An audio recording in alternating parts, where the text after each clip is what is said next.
Oui, il y a un conseil que j'ai pas suivi, c'était de rentrer dans les cases. Alors la boulangerie, ça me ramène à la vie que j'ai eue quand j'étais enfant, à Ménilmontant. Et Bernard Ganacheau avait une boulangerie avec un énorme four qui était dans la vitrine. Et il faisait un pain d'une extrême qualité, dans des circuits extrêmement courts.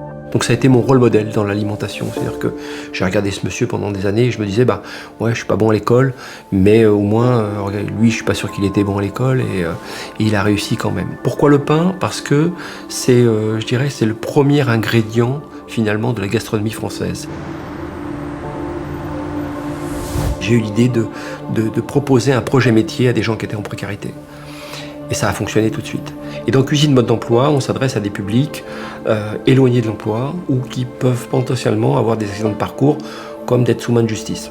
Et là, on va permettre à des personnes de reprendre un projet métier en 11 semaines, à reposer un cadre avec un acronyme, RER, rigueur, engagement, régularité. Pas d'absence, pas de retard pendant 11 semaines. On vous délivre 80 gestes de base du métier de cuisinier et en gros 90 recettes du métier de cuisinier. Et la montée en compétences se fera en entreprise. Et aujourd'hui, si ça fonctionne, c'est qu'on repose un cadre. Un cadre pas par défaut, un cadre choisi. Quand vous partagez une passion, vous éveillez la curiosité chez l'autre. Le geste, le feu, le temps. Une fois que vous avez ces fondamentaux-là, vous allez vous amuser avec la cuisine.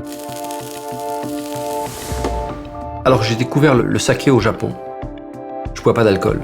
Et puis je découvre le saké. Et je bois du saké parce que dans le saké, il y a cette notion de fermentation, de sens de la vie, de laisser vivre des choses. Immédiatement, quand je regarde une coupelle de saké, pour moi, c'est la pureté de l'eau de la montagne et la finesse d'une jolie fermentation et d'un polissage de riz absolu qui fait de ce riz un diamant pratiquement. Et on prend du temps pour déguster un grand Bourgogne, un grand Bordeaux.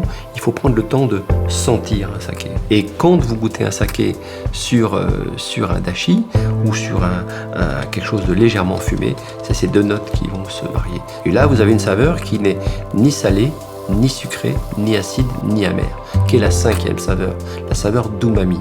Alors, la recette que je vais vous présenter aujourd'hui, c'est une coquille Saint-Jacques. Coquille Saint-Jacques avec un bouillon légèrement fumé, fait avec du haddock, un bouillon comme un dashi, tout simplement. Et je vais caraméliser la Saint-Jacques avec un vieux vinaigre, qu'on appelle un vinaigre de Jerez, qui est un vinaigre de la région de Saint-Lucar des Barrameda, qui va ramener et du sucré et du iodé.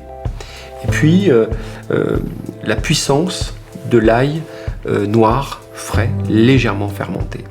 On va doser ça et on va le servir et le déguster avec du saké. Le saké, c'est du luxe. Et le luxe n'est pas une insulte à la misère, c'est une insulte à la médiocrité.